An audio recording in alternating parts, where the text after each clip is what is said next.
Bienvenidas todas las personas que nos ven y nos escuchan. Esto es Amor Fati. En la infinita brevedad del ser. Yo soy Aldo Acra. Yo soy César Jordán. El tema de hoy es la civilización perdida. Comenzamos.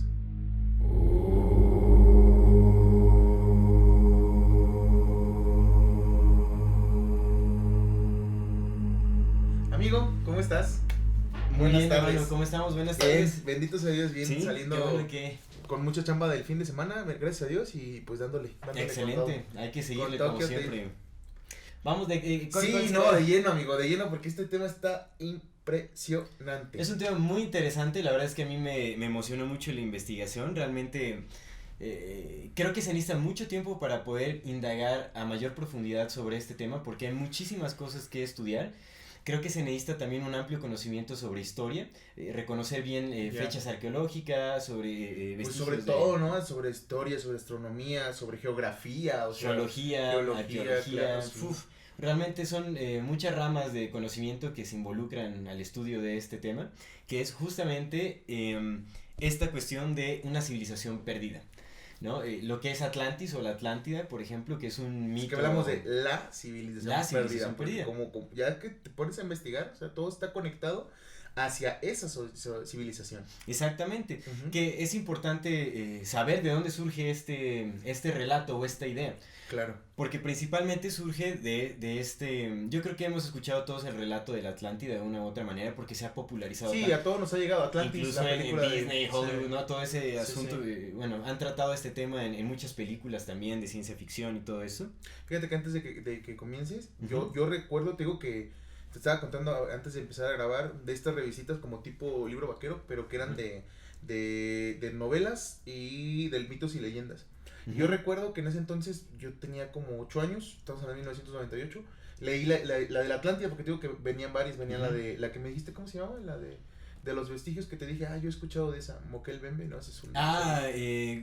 Göbekli Tepe. Göbekli Tepe, ajá, y leí sobre la Atlántida, y en ese entonces la Atlántida no tenía la relevancia mítica que tiene ahora. Uh-huh. O sea, todavía se consideraba como una teoría de, está esta teoría y ahorita ya sí está como que descalificada, pero es más por el mito que por otra cosa, ¿no? Claro, que es una historia que lleva miles de años recorriendo el pensamiento de la humanidad, ¿me entiendes? Sí. Es una historia que se sigue, hable, y no se ha desechado esta posibilidad de que haya existido una cultura madre, por así decirlo. Claro. Una cultura madre de las madres. Culturas madres. Claro, ¿no? es que por eso te decía, es que es la civilización perdida porque ya ahorita que platiquemos ya más a fondo todo esto, que nos presentes toda esta información, amigo, te das cuenta que justamente eso es la cultura madre de las culturas madres. Claro, eso es interesantísimo porque tiene el potencial de cambiar todo lo que conocemos acerca de la historia de la humanidad. Realmente resignificaría el papel de la humanidad, tal vez, nuestros orígenes. Nuestro entendimiento también de qué es lo que estamos haciendo ahora, ¿no? Exactamente. Y en general de todo, porque si te pones a pensar, mira, si en verdad esta teoría es cierta como muchos datos parecen uh-huh. apuntarlo,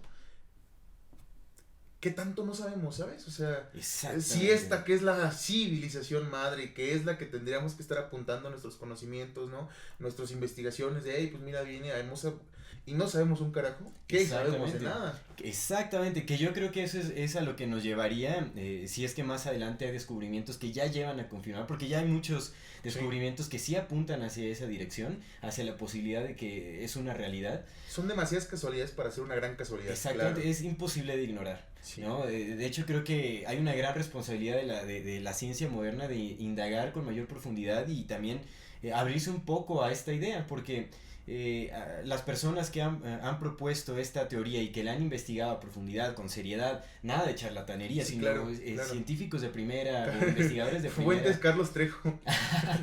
Que Carlos Trejo ya descubrió la Atlántida. No, exactamente, no, Jaime Maussan ya que ya tiene en un tanque, no tengo un Atlante en un tanque. Exactamente. Entonces, hay investigadores y científicos de primera que están encontrando pruebas muy válidas sobre la existencia de una cultura primordial o primaria, una cultura madre. Que están dándole este giro a la historia de la humanidad. Entonces yo creo que posiblemente, y esperemos que en nuestro periodo de vida, nos toque ver un giro radical en la historia humana. Es que es la interpretación, amigo, lo platicamos hace ratito antes de comenzar, lo que decía Terence McKenna de cómo nuestras sociedades se fueron configurando en base a la cultura que nosotros le damos, es decir, que nuestra evolución ya dejó de ser biológica para convertirse en una evolución cultural que que nos permea. Entonces, pues eso, si no estamos comprendiendo cuál es ese rasgo cultural, pues hacia dónde vamos, ¿no? Honestamente, hacia dónde vamos, cómo está sucediendo todo. Y creo que también nos permitiría descubrir el potencial humano que yace dentro de nosotros, porque vaya, estamos hablando de humanos, ¿no? Esto es importante también darlo a conocer porque hay muchas teorías en torno a esta civilización. Bueno, ¿quién influenció, digamos, el conocimiento de las culturas madres que conocemos, ¿no? Todas estas culturas ancestrales, y se habla mucho de la presencia de extraterrestres en esta cuestión, ¿no? Que tira un poquito más tal vez hacia la fantasía. Fíjate que más allá de extraterrestres, creo que habla creo que en general habla de dos cosas. Una, de dioses, obviamente habla de dioses, pero pues estamos hablando de civilizaciones que tenían un entendimiento pues espiritual muy grande, o sea, sí concebían la existencia de dioses. Entonces no dicen que son extraterrestres, no dicen que son dioses, espera, un segundito. Sí. Ya, imagínate que llega un vato que tiene toda la tecnología del mundo, ¿no? Y que te enseña un chingo de cosas, pues vas a pensar que es un dios. Pero aparte siempre habla de dioses extranjeros, que vienen de lugares extranjeros, ¿no? Creo que es importante mencionar eso porque habla de foráneos, por supuesto, de gente que viene de fuera, pero no precisamente gente que llegó en una nave. Bueno, algunos que sí, ¿no? Pero no todas que llegó en una nave. Que habría que analizar ese tema también, ¿no? O sea, no hay que descartar nada, pero realmente, bueno, hablando de esta civilización madre, no precisamente se trata como de un conocimiento implantado por extraterrestres. Más bien hacia lo que apuntan las pruebas, ¿no? científicas o los descubrimientos arqueológicos sobre la existencia de una cultura madre es que realmente se trata de los mismos humanos, que es una fase perdida sobre la evolución de la misma humanidad. Una preevolución. Exactamente, que se alcanzó un cierto punto de entendimiento, de conocimiento muy avanzado, que después se desvaneció con la llegada de un cataclismo global que llevó justamente a la destrucción de esta civilización madre, de las cuales solo sobrevivieron algunos descendientes de esta civilización, y fueron los que se encargaron de compartir el conocimiento con otras culturas, que es ya lo que conocemos ahora, ¿no? Hablando de los mayas, de los aztecas, de las culturas arcaicas de Egipto, ¿no? Incluso los sumerios, pues todas estas culturas, los incas, por ejemplo, todo ese conocimiento de estas culturas ancestrales que se deriva de un conocimiento primario de esta cultura madre. Ahora, como te mencionaba, yo creo que para entender mejor de qué va este mito, o esta historia, o esta teoría, hay que irnos hacia su primera mención en la historia conocida de la humanidad, que es una historia, un relato de Platón, que data del año 400 a.C. aproximadamente. Son dos escritos, los únicos dos escritos en los diálogos de Platón que narran acerca de la historia del Atlántido, que mencionan a Atlantis, es Timeo y Critias. Son dos diálogos de Platón en donde se menciona esta historia. ¿Cómo comienza? Pues bueno, Platón narra una historia que cuenta Critias. Critias era un sofista también del mismo periodo de Platón, discípulo de Sócrates, y en una conversación con Sócrates narra cómo cómo llegó a sus oídos esta historia de la Atlántida, que fue narrada por su abuelo, se la contó su abuelo, que conoció que era cercano a Solón, que era un legislador muy importante de la antigua Grecia, una persona seria, vaya, muy reconocida y una persona importante, Solón, que en uno de sus viajes a Egipto, conoció a un sacerdote que le contó una historia acerca de una batalla que se desenvolvió entre el ejército de Atenas con una cultura muy antigua, muy avanzada de la Atlántida. Oye, aquí es importante, creo que señalar lo que me habías comentado al principio, que hablamos, que me habías contado cuando me hablaste de este relato, que hablamos de pensadores que ponderaban la verdad por sobre cualquier otra cosa. Importantísimo, ¿no? De hecho, se puede encontrar que al inicio del diálogo en Critias, justamente este personaje, digamos que se muestra humilde ante la historia que está a punto de narrar, bueno, le habla a las deidades prácticamente para que permitan que no suene tan fantástica su historia. Sí, Vaya, sí. Él se asegura de decir que es Que la verdad completamente salga de su verdadero, boca. que es completamente verdadero. Esto es muy importante, Sí. porque se descarta, ¿no? Muchos de los pensadores actuales o la ciencia moderna descarta ese relato como una completa fantasía, pero es el único relato de Sí. Platón que se considera una fantasía, porque todo lo demás sigue siendo se le da bases gran de la moralidad importancia. construida actualmente, o sea, hay escuela platonista aún. Entonces sí, es muy curioso que justamente, bueno, sí, todo lo que dijo es verdad, menos esto. Exactamente, cuando incluso en esos mismos diálogos una y otra vez menciona que es un relato verdadero. Sí, Entonces sí, es sí. muy chistoso que lo descarten así como un mito. Claro, tal cual, claro. ¿no? Entonces, bueno, ¿cómo va la historia? Solón, que también es un ancestro de Platón, vivió 200 años antes que él, es decir, en el año 600 antes de Cristo. En un viaje que realizó a Egipto, se encontró con un sacerdote. No recuerdo muy bien la historia de este personaje, de Sí. este sacerdote, pero te digo que le contó esta historia sobre una batalla que se desenvolvió entre el ejército de Atenas con el ejército de la Atlántida. Ajá. Y en este relato le contó que ese había sido un evento que había sucedido hace 9000 años a partir de ese tiempo, que estamos hablando del año 600 antes de Cristo. Entonces digamos que... ok, 9600 años antes. Ajá, que sería 11.600 11.000 años antes de... 11.000 BC, before Christ. Ajá, 11.600, es importante esta fecha 11.600, ahorita porque empata mucho con los estudios de Graham Hancock, que ahorita lo vamos a mencionar. Muy bien. Empata muchísimo. Entonces, ¿cómo va la historia? La historia es que justo frente al estrecho de Gibraltar, entre la parte de Centroamérica, Sudamérica y también, bueno, entre África y Sudamérica, Sí. Centro y Sudamérica, se encontraba una isla, un gran territorio, una isla de gran territorio, un territorio casi continental, por así decirlo, en donde yacía una civilización muy avanzada. Avanzada, importante decir a qué se referían. Tenían un sistema de agricultura muy avanzado, tenían construcciones grandes muy impresionantes, tenían muchas riquezas, ya que utilizaban metales preciosos como es el oro, el oricalco, que era su metal principal. El oricalco es una fusión entre cobre y zinc, que de hecho se han encontrado también vestigios del oricalco. O sea, este es un metal que también se utilizó en algunas otras culturas de Grecia. Más bien, perdón, en algunas ciudades de Grecia, de la antigua Grecia, también se llegó a utilizar el oricalco, pero bueno, es el metal más precioso después del oro. Tenían, de hecho, hablaba acerca de unas grandes murallas que tenían, que tenía esta civilización, y también construcción de canales de agua impresionantes, en una forma mandálica, por así decirlo. Eran circulares, digamos que toda la ciudad principal estaba... sí, eran círculos como en Tenochtitlan, eran círculos así que se iban trazando alrededor de la... eran canales de gran anchura, ajá, y después, digamos, era un círculo, una circunferencia de agua, sí. Después una circunferencia de tierra, otra vez otra circunferencia. Círculos concéntricos se llama exactamente, eso. Exactamente, una forma incluso estéticamente impresionante. Claro. ¿No? En donde cabían, bueno, se supone que contaban con 1200 naves acuáticas, ¿no? Que tenía un ejército impresionante también. O imagínate el ancho de estos canales para que cupieran estos canales.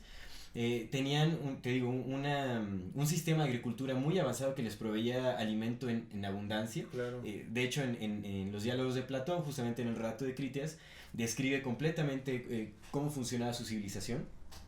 Que aquí, fíjate, antes de que continúes rápidamente, a mí me sorprende mucho porque es que te preguntaba, bueno, pero es que ¿cómo consideras un continente dentro del mar? Pero me hiciste la referencia, por ejemplo, a Australia, ¿no? Ajá. Algo así. Pero me gustaría hacer precisión que los mapas que nosotros tenemos en la mente, el mapa cartográfico, ese mapa está súper errado de cómo el planeta es. Claro. Porque ese mapa, por ejemplo, fíjate, pone el mismo tamaño de Estados Unidos que todo el continente africano. O sea, si pones el Estados Unidos que vemos en el mapa al lado del continente africano, está del mismo tamaño y es, güey, África es un continente. Entonces los verdaderos mapas, los mapas cartográficos como tal, muestran otras dimensiones completamente distintas a las que tenemos en mente. Difiere mucho del mapa Por actual que todos conocemos. Entonces, seguramente si no sabemos ni cómo está compuesto nuestro mundo, ¿qué vamos a saber? Porque muchos se ha debatido de, hey, es un continente, como un continente tan enorme se ha perdido. Pues de entrada el mundo es mucho más grande de lo que nos han contado, de lo que nos hemos visto, y dos, pues está Australia, ¿no? Y hace falta mucha investigación al respecto, Sí. Imagínate, ¿no? Los océanos es algo que no está... que se necesita ser investigado con mayor profundidad, ¿no? Creo que se necesita dedicar más tiempo en la ciencia actual, ¿no? En las investigaciones actuales. Ver hacia adentro. Exactamente. Pero en fin, entonces Critias relataba cómo funcionaba esta civilización antigua, muy avanzada de la Atlántida. Okay. Incluso cuenta acerca de sus orígenes, porque bueno, también es importante mencionarlo, porque se relaciona tanto con el agua, ¿no? Okay. Porque el dios de los atlantes era Poseidón. Ajá, de hecho se cuenta que Poseidón tuvo relaciones con una mortal, Clito se llamaba. Era la hija de dos personajes, no recuerdo bien los nombres de estos personajes, pero bueno, digamos que tenía como cierta descendencia real, por así decirlo, sí. que vivían en estas regiones. Entonces Poseidón tuvo relaciones con Clito y de ahí surgen los descendientes que son semidioses, se consideraban semidioses porque pues son hijos de un dios con una mortal, y estos 10 descendientes fueron los que se destinaron para gobernar las distintas regiones de la Atlántida. Ahora, además de toda la prosperidad y la abundancia que menciona Critias, también hablaba de que su organización era muy colaborativa. Realmente no existía, a pesar de las riquezas de las que gozaban, no eran personas ambiciosas, no era una cultura ambiciosa, sino buscaban el compartir y reconocían la importancia que había en el otro. Entonces, pues eran una civilización que se basaba en la cooperación, en la colaboración, y no tenían ambiciones a pesar de las riquezas que tenían y de toda la abundancia. Sí, porque todo era para todos, claro. Pero cuenta justamente este mismo relato que cuando empezaron a tener mayor interacción con los mortales, porque bueno, es importante decir, era una cultura que está en constante interacción con las culturas que aledañas, digamos, a esta isla. Cuando empezaron a tener mayor interacción con los mortales, empezaron a sucumbir a la ambición y eso los llevó a ser más belicosos. Ajá. Sí. Entonces, al ambicionar estas riquezas, buscaron apoderarse de más tierras, tener más poder, y entonces empezaron a hacer guerra.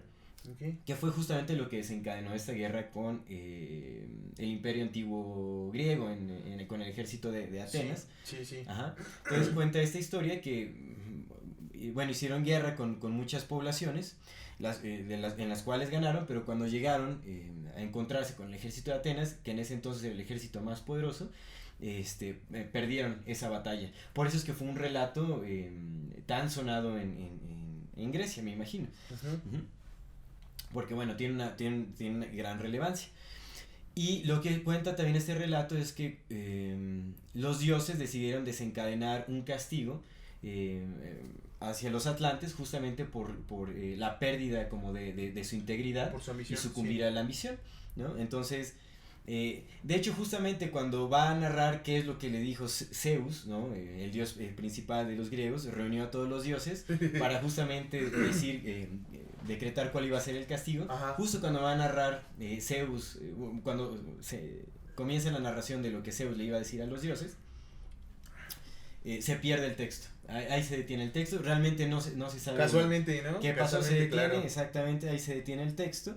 Pero bueno, digamos que esta narración, tanto lo que está escrito en Timeo y en Critias, en esos diálogos de Platón, fue lo que desencadenó esta curiosidad que hasta la fecha está latente por encontrar esta civilización avanzada de la Atlántida, que ya en investigaciones nuevas se ha descubierto que si estamos hablando de una civilización madre, tal vez estamos hablando de una civilización que estaba extendida en más regiones de la Tierra, claro. No únicamente entre África y América Central y América del Sur. Pero bueno, se dice que el castigo que se les impuso fue una serie de cataclismos que destruyeron su civilización por completo. Sí, se habla la más así en la mente, pues es el maremoto, ¿no? El famoso maremoto que llegó y que lo consumió completo. Una inundación devastadora que hundió su continente. Hundió el continente y esta civilización. Ahora, algo muy interesante es justamente lo que propone el investigador, el periodista Graham Hancock, un periodista inglés. Sí. Que es el que te mostré. Sí, impresionante la investigación de este personaje, es impresionante. Lo que propone es que él propone que es muy alta la posibilidad de que sí haya existido una civilización madre por varios vestigios arqueológicos. Una civilización madre de las civilizaciones madres. Exactamente. Porque es que es bien importante tener la consideración del tiempo, no estamos hablando de 100, 200, 300 años, hablamos de miles, o sea, de cientos de miles de años, ¿no? Por ejemplo, bueno, ahorita que decías de acerca de cómo se fue esparciendo la civilización, uh-huh, de los Atlantes, pues Graham Hancock cita al doctor Emmett Emery, que Ajá, es un doctor muy conocido, yo había escuchado su nombre, donde dice que los sumerios egipcios pues tienen Walter muchas... Emery, ¿no? Walter Emery. Tienen muchas similitudes entre sumerios y egipcios y mete la pregunta, ¿no? Deja la pregunta de, ¿no podría haber sido que en vez de tener conexiones tan disonantes de civilizaciones tan lejanas en esos uh-huh tiempos, que quizás ambas provinieran de un third party, ¿no? De una claro, tercera persona.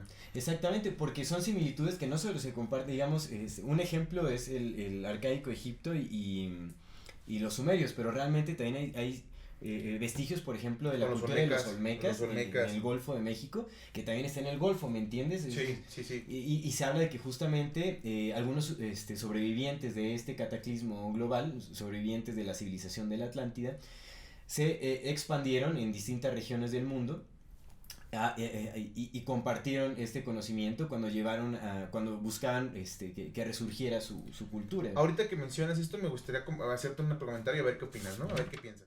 Me gustaría preguntarte, mira, ahorita que mencionaste cómo se esparcieron, hay mucha similitud, entre los relatos que cuentas de la Atlántida, cómo lo describen, y la descripción que hay de México Tenochtitlan, porque es la única ciudad de la que se tiene registros en nuestro idioma, o registros modernos, del que prosperó en la región mesoamericana, uh-huh, ¿no? ¿Por qué? Pues porque fue con la que tuvieron contacto los españoles, entonces es la única ciudad que vieron con sus ojos con esa magnitud fue ella. Uh-huh. Pero pues hablamos de personas que traían chinampas, que sabían hacer chinampas, ¿no? Que tenían una construcción concéntrica sobre sus canales, en el Zahualcóyotl hacía acueductos, o sea, había un conocimiento muy similar al que tú mencionas. Uh-huh. Entonces yo te quería preguntar, claro, los mexicas hablan también, o sea, muchas regiones, muchas civilizaciones hablan de la llegada de estos extranjeros, uh-huh, no solamente a comerciar, sino a veces también como una especie de dioses. ¿No así podría ser que de alguna forma, ya sea de dos, una, que haya sido antes del cataclismo, esta evolución de la Atlántida, uh-huh, ¿no? Que hayan venido antes del cataclismo y empezar a esparcir el conocimiento? O tal vez puede ser que de alguna forma sucedió el cataclismo y fue porque todos hablan de que estos dioses se fueron, no murieron, se fueron, uh-huh, ¿no? Quetzalcóatl se fue, pues así van desapareciendo. ¿No crees que tal vez haya sido como que en el momento del cataclismo nuestra civilización se está perdiendo, entonces hay que regresar, pero ya habían construido sus propios avances? No sé. Porque está interesante, ¿no? ¿Cómo hablas tú de esparcirse y también las civilizaciones hablan de la llegada de otros? Exactamente, de hecho es justamente lo que propone Graham Hancock, que todos estos relatos sobre la llegada de dioses, ¿no? A compartir conocimiento en distintas culturas, que no tuvieron contacto, tiene una similitud impresionante que es más que una mera coincidencia. Realmente, ¿no? Lo que propone justamente es que estos dioses son estos personajes que provenientes de esta civilización avanzada que llegaron a compartirles conocimiento y a mostrarles un cierto camino. Okay. Entonces por eso es que hay tantos vestigios arqueológicos que son muy comparables en similitud de estas culturas. Entonces Quetzalcóatl, por ejemplo, es lo que dice, no sé si llegaste a esa parte dentro de la conferencia. Solamente me eché 20 minutos, amigo, y en 20 minutos tuve para muchos datos, yo ya tenía cierta reminiscencia de algunos, porque te digo que pues a mí me gusta todo esto desde morrillo. Entonces yo ya había escuchado de otros datos que he dado, de otras cosas, de otros investigadores, ¿no? De otras investigaciones, a él nunca lo había escuchado. Y de repente que te junten todo y que digas, güey, A con B con C, pues me explotó la mente y nada más llegué a 20 minutos, necesito verlo completo. Claro, sí, es demasiado interesante, ¿no? Porque bueno, de hecho, el tiempo que Graham Hancock propone, que es cuando sucedió el cataclismo global, que de hecho sí hay pruebas geológicas sobre un evento, sobre un cataclismo global que se desencadena a partir de el acercamiento de un cometa a la Tierra, cuyos fragmentos llegaron como meteoritos a chocar en nuestro planeta. Data justamente del mismo tiempo en el que el relato de este sacerdote egipcio a Solón describe, que es en ese tiempo que le dijo este sacerdote a Solón que había este cataclismo, este castigo que se había impuesto sobre la cultura de la Atlántida, había sido hace 9000 años. Solón existió hace 600 años antes de Cristo. Entonces digamos que 9000, dentro de la historia, 9000 años a partir de 600 años antes de Cristo son 9600 años antes de Cristo, que a nuestros tiempos se da el resultado de hace 11600 años, que es justamente cuando estas pruebas geológicas datan de este cataclismo global. Hace 11600 años, lo que propone Graham Hancock es que justamente estos fragmentos de cometa chocaron con la Tierra, que de hecho en no recuerdo en qué año, pero es reciente también el descubrimiento de un cráter gigantesco me parece que de 31 kilómetros en Groenlandia. Ok, porque está el de Yucatán. El de Yucatán fue el que destruyó a los dinosaurios, en teoría. Pero este es un impacto más reciente. Okay. Que de hecho todavía, lo que dice Graham Hancock, es que todavía no se confirma la edad exacta, pero hay pruebas que justamente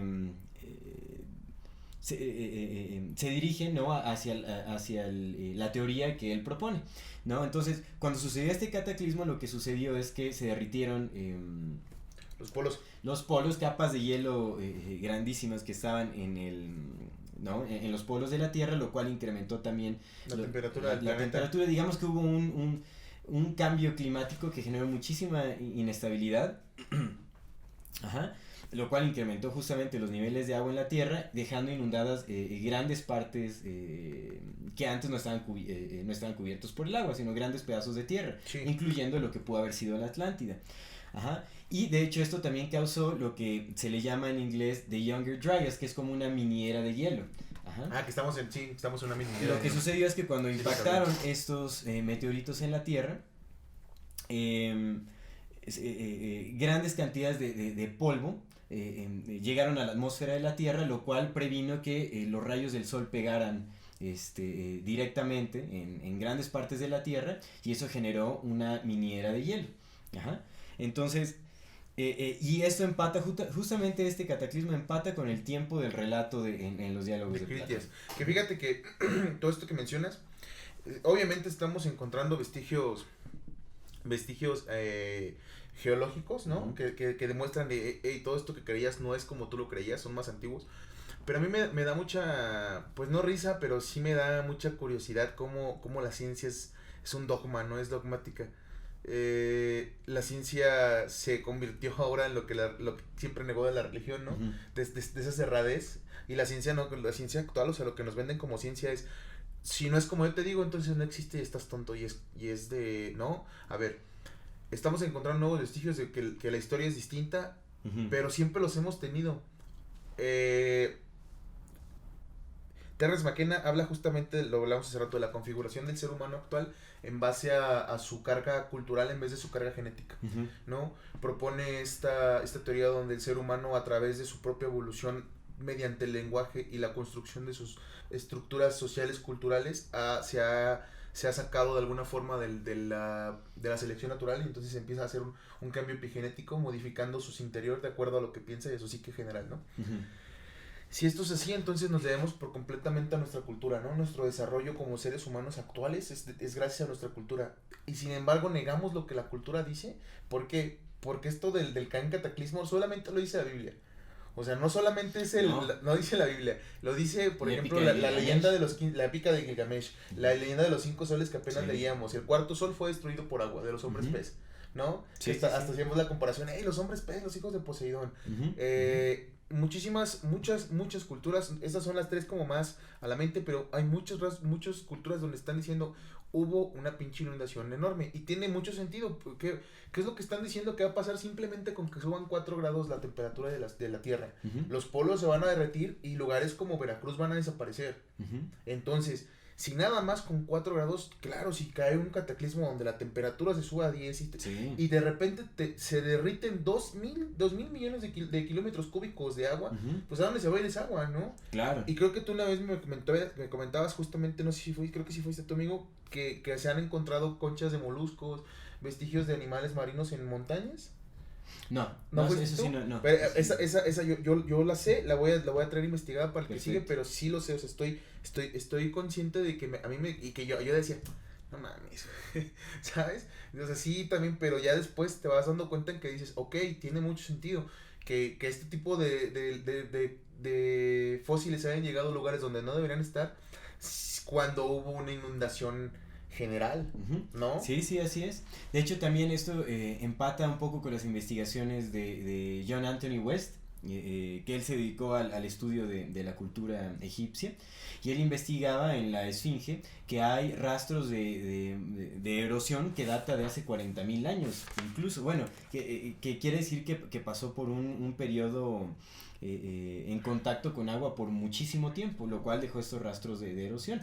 ¿No? Entonces imagínate, si la Esfinge fue creada hace 40,000 años, estamos hablando de que las civilizaciones inteligentes avanzadas son viejísimas. Claro, porque ¿cuánto tiempo les ha de haber llevado para construir una pinche Esfinge? No sé, en un año de desarrollo de civilización no te la echas. No. Y bueno, aquí dice este compa de Hancock que habla justamente sobre esta teoría de que se piensa que la Esfinge, la cabeza de la Esfinge fue construida después, que solamente era el cuerpo de la Esfinge y el león echado, y la cabeza ya con el turbante del faraón y todo esto, ya es un agregado extra. Esto me sorprende mucho porque yo una vez te preguntaba, ¿te acuerdas? ¿Crees que si creías que fuera posible que tal vez para los egipcios que vieron las pirámides y todo eso, ya hayan sido lo que pasó para los mexicas con los teotihuacanos? Que cuando llegaron los mexicas a hacer México Tenochtitlan, Teotihuacán ya era un lugar con miles de años abandonado, o sea, no sabían nada de eso. Y entonces puede parecer que todo apunta que para los egipcios fue igual. Sí, vieron eso que estaba ahí abandonado y dijeron, pues vamos a ponerlo en la cabeza. Pero vienen de otras civilizaciones mucho más antiguas. Sí. Es muy probable que eso haya sucedido, definitivamente. Sí, porque realmente se está encontrando que muchos vestigios arqueológicos son más viejos de lo que la cabeza olmeca, que se considera que son 30,000 a 40,000 años. Imagínate. Antes de Cristo, justo con lo mismo y decían, por ejemplo, de lo de las cabezas olmecas, ¿no? Que comparan. Yo solamente vi un pedacillo, pero con eso compara justamente las facciones de las cabezas olmecas con las facciones encontradas en vestigios egipcios, ¿no? Y entonces propone la teoría de que tal vez hasta las mismas cabezas, o sea, muchas de las cosas que han llegado a nuestra actualidad hayan sido heredadas de una generación a otra generación a otra generación, como una forma de compartir un conocimiento a las siguientes, o sea, como una forma de hablar del pasado hacia el futuro. Claro. Hablarle a los demás. Por eso es que hubo mucho enfoque también en la creación de estructuras monumentales, o de estructuras megalíticas, justamente para crear rastros, para crear un mensaje que sobreviviera al tiempo. Porque solo, digamos, monumentos así de grandes pueden sobrevivir a cambios climáticos o a muchos eventos naturales que permiten justamente que lleguen como un mensaje para las culturas posteriores a quienes establecieron esto. Por ejemplo, lo que hablas de Pi. Sí, exactamente, que otro dato, ¿no?, de la investigación de Graham Hancock es que el conocimiento matemático e incluso astronómico de estas civilizaciones es impresionante como para que haya surgido de la nada, como se propone, que no realmente no hay como estos rastros sobre una evolución gradual que haya llevado como a este conocimiento. Entonces, un ejemplo es las pirámides de Giza, ¿no? Si multiplicas la altura de las pirámides por pi, te da justamente el área de la base de las pirámides. Entonces, cuando en la arqueología convencional se decía que esas culturas no habían tenido contacto con pi, ¿no? Entonces es demasiado para ser una coincidencia. Eso no puede ser simplemente que, ¿sabes? Al azar hayan coincidido con el uso de estos números. Porque aparte pi ni siquiera es una construcción humana. Pi es una derivación de un principio que se encontró en la naturaleza. Claro, exactamente. O sea, pi viene de la observación de la naturaleza. Sabemos que es una de las proporciones del lenguaje matemático universal en el que se basa todo lo que hizo, ¿no? Entonces, tal vez es eso, tal vez justamente como mencionas, ¿no? Descubrieron, ya sabían el uso de pi y la manera de transmitirlo para las siguientes es, vamos a hacer una pinche pirámide que tenga base en pi para que estos güeyes cuando hagan la medición digan, hey, ¿este número qué onda? ¿No? ¿Por qué? Y empiecen a descubrir pi. Claro, sí. Y también algo muy interesante es como la posición de las pirámides. Por ejemplo, tanto las pirámides de Teotihuacán como las de Giza están alineadas con el cinturón de Orión. Y también están perfectamente alineadas con el True North o el verdadero norte que le llaman. Ah, sí. Y para eso se necesita una precisión astronómica impresionante. Además, por ejemplo, lo hemos hablado ahorita con lo del número 13, metiendo el número 13, lo de la investigación de César Morland. Pues yo ya sabía más o menos un poco acerca de los equinoccios y de los solsticios, ¿no? Cómo se alineaban, pero ya que te pones a meterte a fondo te das cuenta que es impresionante cómo no solamente tienen que ver con las posiciones del sol, de los equinoccios, sino también con la posición aparente de Venus en ese momento, con las Pléyades, ¿no? Los nahuas llamaban a las Pléyades Tianquistli, que es la comunidad de tianguis. Entonces las Pléyades eran como también uno de los pues al parecer, no sé, señales tal vez, amigo. ¿Te acuerdas que hace mucho cuando de recién empezamos a platicar me hablabas de esta especie de canalización para llevar al planeta Tierra hacia un destino, ¿no? O sea, de guiarlo hacia Orión? Sí, ¿no? sí, exactamente. Entonces te pones a pensar y dices, hey, hermano, o sea, si me quedo con la historia que como me la contaron en la primaria, que es una basura, voy a entender absolutamente un carajo de esto, ¿no? Sí, eso es muy cierto. Y algo importante también que hay que reconocer es que constantemente están surgiendo nuevos descubrimientos que están cambiando todo lo que se conocía acerca de la historia humana. Por un ejemplo, algo que también menciona Graham Hancock en alguna de sus entrevistas es que actualmente, convencionalmente se pensaba que no había habido humanos que habitaran las Américas sino hasta hace 13,000 años aproximadamente. Okay. Pero lo que se descubrió hace unos años, no sé si fue un descubrimiento del 2013, pero algo reciente, se encontraron restos de mamut que presentaban aperturas en su esqueleto que habían sido hechas con herramientas, ¿no? Y que otro animal usaba herramientas en el mismo humano. Y estos mamuts datan de un periodo de 130,000 años. Entonces, imagínate, de creer que los humanos habían habitado las Américas hasta hace 13,000 años. Por el paso del estrecho de Bering. Ahora, reconocer que los humanos llegaron a las Américas hace 130,000 años, o sea, 10 veces más de lo que se creía, es un abismo de diferencia. Entonces, ¿qué es lo que sabemos y qué es lo que falta por descubrir? No, y es que no sabemos de verdad un carajo, amigo. Ahorita que mencionabas hace rato que dijiste lo del cometa, Terence McKenna, en el trailer que me pasaste, habla con Rupert Sheldrake y ¿cómo se llama el barbón? Santa Claus. Ralph Abraham. Sí. Con Ralph Abraham. Entonces ahí habla justamente de la creatividad, del caos de la creatividad de la imaginación, ¿no? Entonces proponen ahí, están hablando acerca de cómo estas posibles teorías donde el universo es un ente que tiene su propia imaginación y que está configurándose con todo momento con sí mismo, ¿no? Habla de los hábitos universales, que son estas leyes que consideramos como leyes, pero que la ciencia niega de, evidentemente el universo no puede estar en constante cambio porque nuestras leyes físicas han estado así siempre. Entonces él habla de, me hace muy curioso como le dicen da a entender de que no sabemos un carajo. O sea, no te estoy diciendo que hace un año, no, que hace 100 años, que hace 1000 años, güey, la tierra era más plana, güey, por decir una estupidez, ¿no? No te estoy diciendo que hace 1000, te estoy diciendo que hace cientos de miles de millones de años, ¿no? Bueno, que hace millones de años sucedió tal cosa. Lo que hablabas me sonó mucho el asteroide porque ponía el ejemplo de los dinosaurios y de cómo es este constante cambio en el universo que va creando y recreándose a sí mismo. Entonces decía, hace 65 millones de años estaban los dinosaurios dominando la Tierra y de repente un asteroide que vino de quién sabe dónde, ¿no? Llegó y cambió toda la vida como la Tierra se conocía y entonces nada más donde que una gallina sobrevivió. Y todo todo así, toda la concepción que había de la vida en ese momento cambió para todo. Y eso hablaba de justamente la evolución mental del universo. Esa es su forma de estar creando continuamente y estar experimentando. Claro, como borrón y cuenta nueva, en pocas palabras, ¿no? Exactamente, y no se supone que eso fue el diluvio. Exactamente, es justamente eso. Y eso es lo que dice Graham Hancock, que realmente lo que sucedió en este cataclismo es que se destruyó esta cultura madre, ¿no? Y volvimos a comenzar sin memoria de lo que éramos antes realmente, ¿no? Salvo justamente estos sobrevivientes que esparcieron la palabra. Exactamente, que buscaron como repartir este conocimiento antiguo, ¿no? Supongo como para, ya con una nueva reflexión, tal vez, ¿no? Sobre bueno, no sé si una nueva reflexión o como un aviso, tal vez, un aviso de, y no hagan las mamás que hicimos nosotros. Porque también algo de lo que propone es que posiblemente es esto, el mensaje que se encuentra encerrado en todas estas estructuras megalíticas que están alineadas con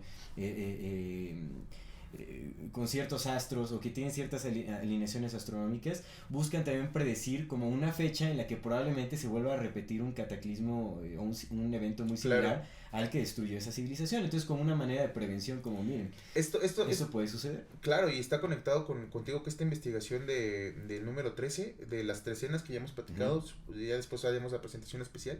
Pero es eso, el calendario de los mesoamericanos estaba hecho, era una herramienta ontológica para conocerte a ti mismo, pero para conocer tu futuro también, pero no un futuro en el que me va a pasar a mí, sino en un futuro entendiendo como las reglas naturales que pueden suceder, porque está basado en la predicción de astros, ¿no? Está basado en el movimiento de Venus, en el movimiento de tal, entonces es una predicción astrológica donde evidentemente no determina tu particularidad, sino la totalidad del ser. Y entonces, si de repente dicen, hey, tiene que empezar la globalización, que evidentemente no sabían qué era lo que iba a empezar, pero sabían que iba a empezar algo, entonces le abren las puertas a Hernán Cortés para que pase, para poder. ¿Por qué? Pues porque las profecías ya se los marcaban, pero hay que recordar que las profecías, hablo de los mesoamericanos porque es en la que estoy más empapado, ¿no? Para mí sería mentir si hablo de otras profecías de otras culturas que seguro han tenido, ¿no? Sí. Pero acá las profecías, hay que recordar que esas profecías eran antiquísimas. O sea, no venían de la construcción de México Tenochtitlan, venían de otros conocimientos. Hablábamos de justamente de que tal vez, por ejemplo, se cree que la civilización olmeca es la civilización madre de Mesoamérica. No se han encontrado ningún hueso de olmecas, porque resulta que la palabra olmeca solamente es una especie de vocablo para determinar una raza que puede ser cualquier raza, ¿no? Ni siquiera es la cultura madre. Y entonces en todo esto que mencionas de la Atlántida, pues también Jacob da muchísimos ejemplos, ¿no? De cómo están conectadas unas cosas tras otras. O sea, no nada más es él diciendo, creo que existe, ¿no? Si te está diciendo, mira, en Tiwanaco, que es una ciudad muy interesante, que después valdría la pena darle una revisada. Sí. Habla de Tiwanaco, yo ya había visto esas fotografías, ahora entiendo que son dos piedras que están unidas y que estaban unidas por una especie de tornillo de metal. Entonces dice él, pues evidentemente el metal pues se perdió, lo vandalizaron de hace mucho, pues es así. Claro. Y eso solamente en ninguna parte de América se ha encontrado, y la única referencia igual a eso se ha encontrado en Egipto. Y entonces tan distanciadas estas culturas unas de otras y que utilicen lo de Chile, tecnologías ¿podrías contar tan similares? Lo de los barcos de Chile. Lo de los barcos de Chile. Yo creo que tú tienes más fresca esa memoria, supongo, de la conferencia. Sí, hasta ahí llegué. Pero fue en Perú, ¿no fueron los barcos de Perú, no recuerdo cómo se le llama. Es que es una pequeña tribu, por así decirlo, de un pueblo que no me acuerdo si de Chile o Perú, pero que tienen barcos, o sea, que son barcos, tienen una estructura de ciertos barcos que solamente se han encontrado iguales en Egipto. Y que ambas referencias de los dos dicen que fue dado por los dioses, y que se han hecho estudios, la marina ha hecho estudios de los que se han encontrado, y resulta que esos barcos fueron hechos para cruzar grandes distancias oceánicas. Y para cortar el paso de agua, ¿no? Para ir como contracorriente. Exactamente, incluso, en lugares muy cortar el agua fuertes, con mayor efectividad. Sí, porque es una tecnología muy específica también. Exactamente, y es eso, o sea, fue elaborado para eso. No es como que se hayan topado, sino que dijeron, necesitamos esto y esto. Eso te habla de que justamente es una evolución de una tecnología que ya venía haciendo años y años y años y años trabajando. Creo que esto es un tema que merece la pena para seguir tratando con mayor profundidad, ¿no? Realmente ha sido poco el tiempo que hemos podido dedicarle al estudio de estos temas, seguramente también habremos dado algunos datos un poco distorsionados, ¿no? Sí es un tema que se tiene que estudiar con mucho detalle, ¿no? Porque hay muchas fechas, pues es necesario contemplar muchas fechas para poder llegar como a conclusiones más exactas, ¿no? Ujú. Definitivamente el estudio de las investigaciones de Graham Hancock está muy bien planteado, es algo que se tiene Escuchar que al menos. revisitar una y otra Sí, vez claro. y escuchar, ¿no? Bueno, ahí van a venir algunas de mis recomendaciones, pero lo que podemos ver con algunas de las pruebas que están surgiendo a partir de esta teoría es que pues todo apunta a que sí hay una gran posibilidad de que esto haya sido una realidad, de que sea una realidad, ¿no? Incluso te había comentado, ¿no? Que cerca de las costas de Japón se encontraron Sí. templos sumergidos Sí, también, sí, los he visto. estructuras megalíticas que datan de hace 10.000 a 11.000 años de antigüedad, ¿no? Cuando no se creía que existían este tipo de Claro, civilizaciones, ¿no? se supone que los egipcios tenían 6000 y es de las más viejas que hicieron estas cosas. Exactamente. Y es como, no manches. Sí, no, o sea, se creía que todavía hace 10.000, 12.000 años existían las civilizaciones de cazadores-colectores, que todavía no había Sí, civilizaciones sí, no es asentadas cierto. ni nada de eso, y realmente el ejemplo es lo de Göbekli Tepe, lo que te mencionaba, Sí. ¿no? Que de hecho es la estructura megalítica de mayor antigüedad que se ha encontrado, que realmente lo que se ha desenterrado no es una pequeñísima parte de lo que hay debajo, ¿no? Se estima que lo que hay enterrado debajo de lo que se ha descubierto de Göbekli Tepe Göbekli Tepe. es 50 veces mayor a lo que está descubierto actualmente, y son estructuras megalíticas, ¿sabes? Son piedras gigantescas.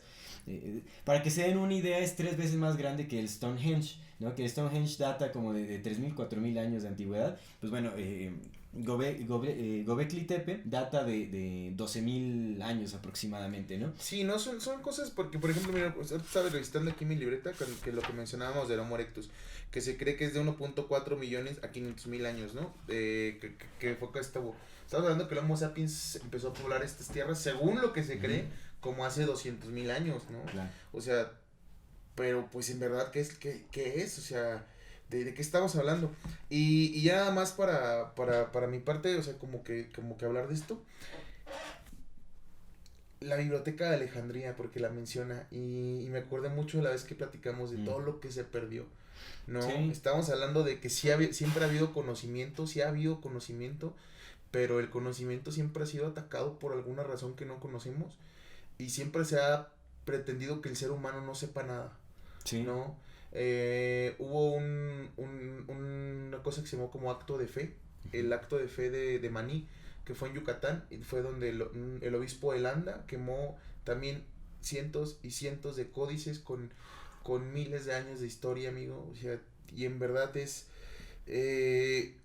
pues es impresionante ver lo que no sabemos. O sea, honestamente no sabemos un carajo. Creo que conocemos una pequeñísima fracción de lo que encierra la historia de la humanidad y la historia de la Tierra también, que definitivamente, si la humanidad es vieja, ¿no? Que, bueno, se dice que los ancestros de los humanos datan de 5 a 7 millones. De millones de años. Millones. Exacto, millones de años, lo que puede pasar en todo ese tiempo, lo que no sabemos de qué ha sucedido. Creo que es lo que dijo transcurso de Terrence estos McKenna, años. ¿no? 65 millones de años de repente pasó un asteroide y todo cambió, todo, en un día para otro todo cambió, se fue, wow. Claro, entonces, pues bueno, creo que nos queda por lo menos el reflexionar acerca de la viabilidad de esta teoría del Atlántido, de una civilización perdida, de una cultura madre que antecede todo el conocimiento que podemos ver en nuestras culturas madres, lo que ya conocemos, ¿no? En los antiguos mayas, los aztecas, en Egipto, ¿no? Las culturas incluso en Asia o en Y es Oriente. que estas coincidencias que platicamos son de verdad la punta del iceberg de todas las cosas que están relacionadas entre culturas bien distantes, ¿eh? Sí. La punta del iceberg, amigo. Definitivamente. Son muchas coincidencias que sería tonto considerar las coincidencias. Sí, te digo, son muchas coincidencias para hacer una coincidencia. Porque una de las teorías que busca refutar como esta idea de una civilización perdida es justamente que hay una tendencia de las civilizaciones de evolucionar a la par, ¿no? O sea, aunque estén distanciadas. Pero creo que la precisión, o digamos como el detalle de que existen las similitudes entre estas culturas tan apartadas unas de otras, es demasiado como para decir que coinciden en su periodo evolutivo. De manera, y es que aparte, o sea, lo hemos visto muchas veces, el ser humano es un ser de costumbres, amigo, y nuestra cultura actual está hecha por la permeabilidad de todas las demás culturas que nos antecedieron. Claro. Por ejemplo, los españoles, ya ves que cuando se juntaron con los moros, cuando llegaron ¿qué eran? Los árabes conquistaron España, pues crearon toda esta nueva arquitectura española, que fue la que llegó aquí con la conquista, que venía, o sea, toda la evolución del ser humano, al menos desde que tenemos conciencia que evolucionamos con registros reales de cómo ha venido más o menos avanzando, se ha dado por el contacto de otras civilizaciones con otras civilizaciones, siempre ha sido así. Claro, todo está permeado de todo, realmente. Sí, claro, ¿no? Entonces, para que estas cosas pudieran haberse sido así, tuvo que haber una conexión entre ellas. Y si los egipcios no tenían el conocimiento suficiente para viajar a través del océano para eso te deja lo que decía, ¿no? Entonces, si no hubo manera en que estos conectaran con estos, pues entonces, ¿dónde está el punto medio que sí llegó a ellos? Exactamente. Con estos barcos que estaban hechos para Claro, sí. No, es un tema demasiado interesante, ¿no? Creo que sí sigue abierta... el debate. Sí, abierto el debate, definitivamente, no quiere decir que sea ya un hecho en absoluto, pero es una teoría que tiene mucha viabilidad y conforme va pasando el tiempo y hay investigadores como este sujeto que es Graham Hancock, que mis respetos para el nivel de investigación que ha desarrollado, más de 25 años de investigación, ¿no? Te digo que pasó 7 años sumergido buceando, buscando templos sumergidos y encontró varios vestigios arqueológicos que datan de más de 10.000 años de antigüedad, ¿no? Y conforme surgen, como el descubrimiento que te mencionaba acerca del el impacto de un meteorito en Groenlandia, sí, ¿no? Eso sí, también llevó a que este mismo investigador profundizara aún más en su trabajo de investigación para seguir dándole mayor validez a su teoría, ¿no? Entonces, y no es el único, de hecho hay muchas personas, él menciona, tiene muchísimas referencias de egiptólogos, de arqueólogos, de muchos otros investigadores que están tratando este tema, que brindan mucho peso a la viabilidad de esta teoría. Entonces, pues nos queda eso, realmente aún no está definido nada, ¿no? Definitivamente puede ser cualquier cosa. Creo que lo que nos queda en claro es que hay mucho que conocer todavía, que la historia de la humanidad no está definida, pero para nada aún. Sí. Esperemos, ¿no? Que la vida nos permita como humanidad poder llegar a entendernos más en esta tierra, el poder conocer más cuál es nuestro papel, cuál es nuestro potencial y también conocer un poco más acerca de nuestros orígenes. Yo creo que eso también se puede alcanzar con el uso de enteógenos. Sí, de hecho en las investigaciones más recientes, igual de Graham Hancock, él habla acerca de cómo ¿no? El uso de enteógenos ha aportado tanto a la evolución y al entendimiento humano para llegar a cierto tipo de conocimiento, ¿no? Pero en fin, yo creo que pues concluimos con este tema tan interesante. Y es que de verdad perdida. Se nos quedaron tantísimas cosas ahí. Hay muchas cosas que tratar. Porque hablar de la Atlántida es hablar de tantas es que ha habido investigaciones tras investigaciones tras investigaciones, o sea, es un tema tan fascinante, pero a la vez tan posiblemente real, que atrae a investigadores de envergadura y cada uno saca datos que dices, güey. Sí, están impresionantes. ¿Por qué seguimos sin aceptarlo?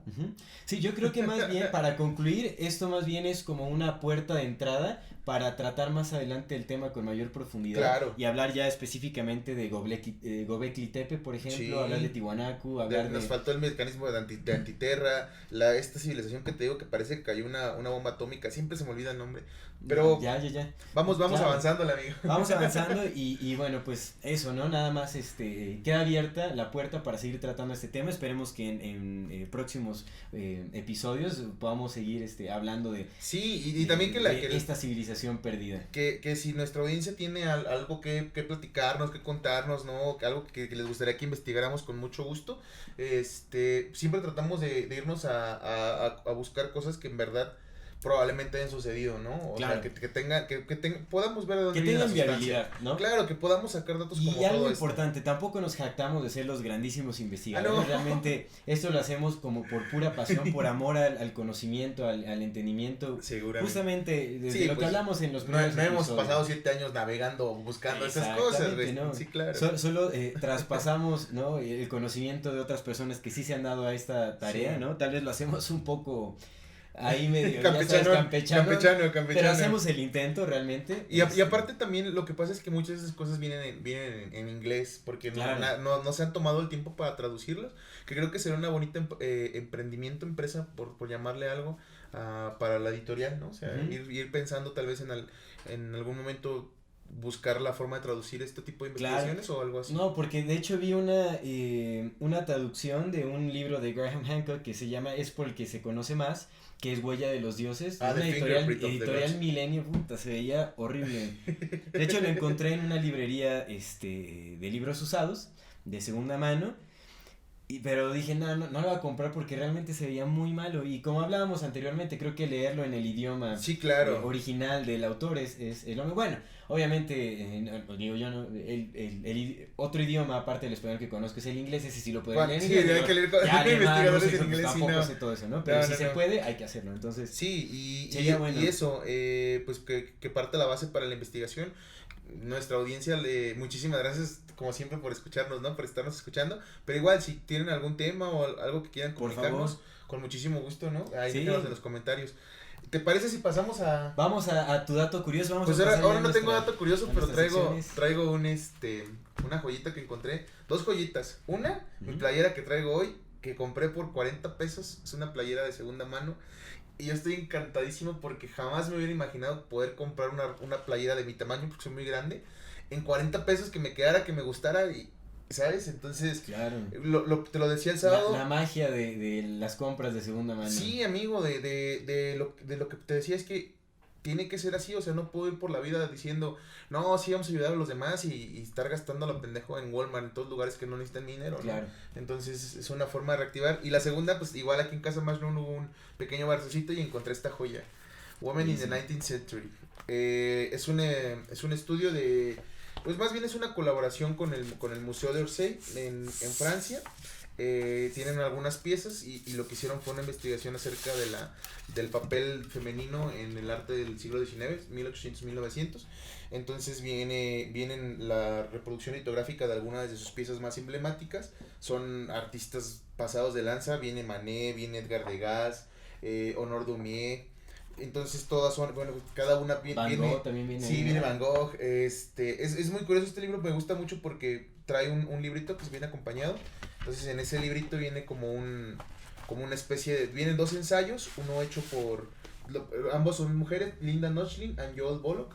Y en el primero pues habla un poco de la representación del papel femenino en el siglo XIX, de cómo estaba cerrado hacia acerca de toda representación, ¿no? De por qué falta la mirada femenina. Y en la segunda parte del ensayo pues viene la explicación de cada una de estas piezas, de cómo fueron construidas, bajo encargo de quién, qué técnicas muestran. Entonces, pues, para mí es una joyita, porque no solamente estoy llenándome los ojos con cada una de estas, sino estoy aprendiendo, y pues para mí aprender es magnífico.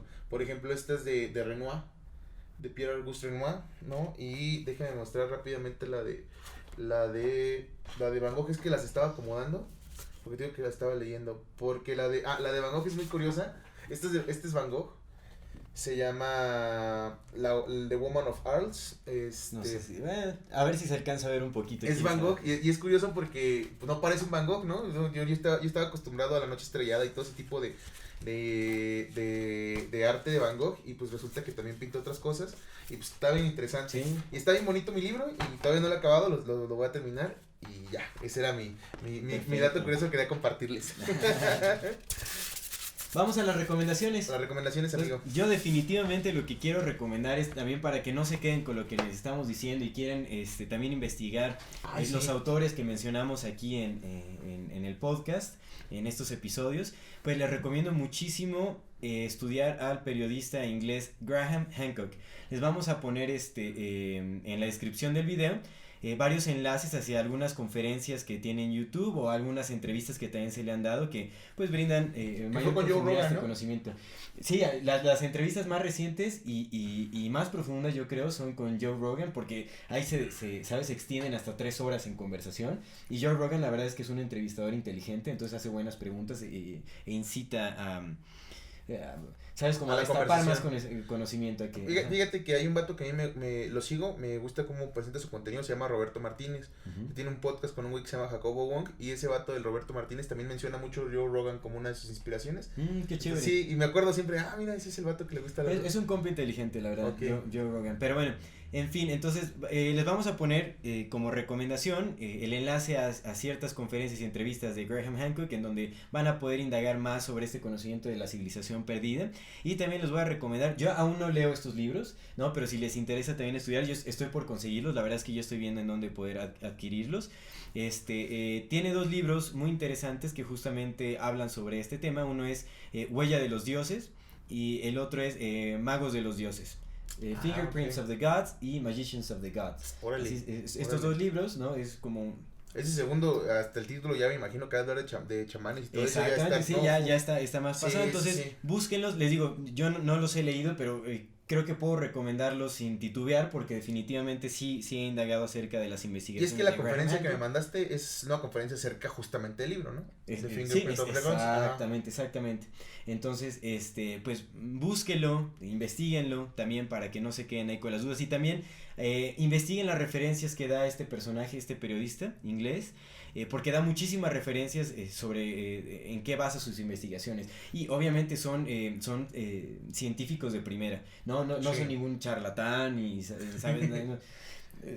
Son personajes de primera, con una capacidad impresionante, un intelecto también muy grande. Ustedes lo verán si escuchan a Graham Hancock, también la elocuencia con la que habla es se da uno cuenta cuando estés escuchando un pinche charlatán y cuando estás escuchando a una persona que al menos merece la pena ser escuchada. Claro. Mi recomendación es súper básica, bueno, no básica, está muy chida la neta. A mí me está encantando, estoy viendo The Last Dance, está en Netflix, es como el resumen de la última temporada del equipo de ensueño que armaron los Bulls, donde estaba Michael Jordan, no me acuerdo cómo se llama, Pip, no me acuerdo el pinche apellido del Pip, y Dennis Rodman, junto con otros vatos que ganaron 5 campeonatos. Y está bien chido porque te das de cuenta que se divide como en 2 partes, el tiempo actual que está en 1998 y cómo se fue formando el equipo. Entonces está muy chido porque pues te habla de diferentes tácticas, de formas de liderazgo, cómo se fue generando esa gestación de superatletas, ¿no? Cómo uno a otro se fueron mejorando sus habilidades. Y está chido, honestamente está bien chido porque te pone una visión que dices, órale, pues con razón con razón llegan a tanto los güeyes porque todo tienen bien pensado. Sí. Buena recomendación. Vamos The Last Dance, en Netflix, sí, The Last Dance. Y está bien interesante, aparte está súper chido, o sea, sí está tan bien narrada y bien construida, porque es una especie de documental película, que sí te atrapa. Perfecto. Y luego el pinche Michael Jordan tiene los ojos como amarillos ahora porque ya está, lo entrevistan de grande, güey. Ajá. Y entonces ves a Jordan y estás así con los ojos, te hipnotiza con sus pinches ojos amarillos. Sí, güey, es como, güey, ¿qué te pasó? Qué chistoso. Pues voy a buscar la serie. La verdad es que nunca he sido un gran fan como del básquetbol. Pero Jordan es Jordan, sí. Me gusta el deporte, pero no le he dado seguimiento, digamos, ya como. Sí. Pero es Jordan. Sí, seguro. Don Michael Jordan. Pues bueno, para cerrar ya este episodio de la civilización perdida, creo que lo que nos queda como reflexión es aceptar que no sabemos absolutamente nada.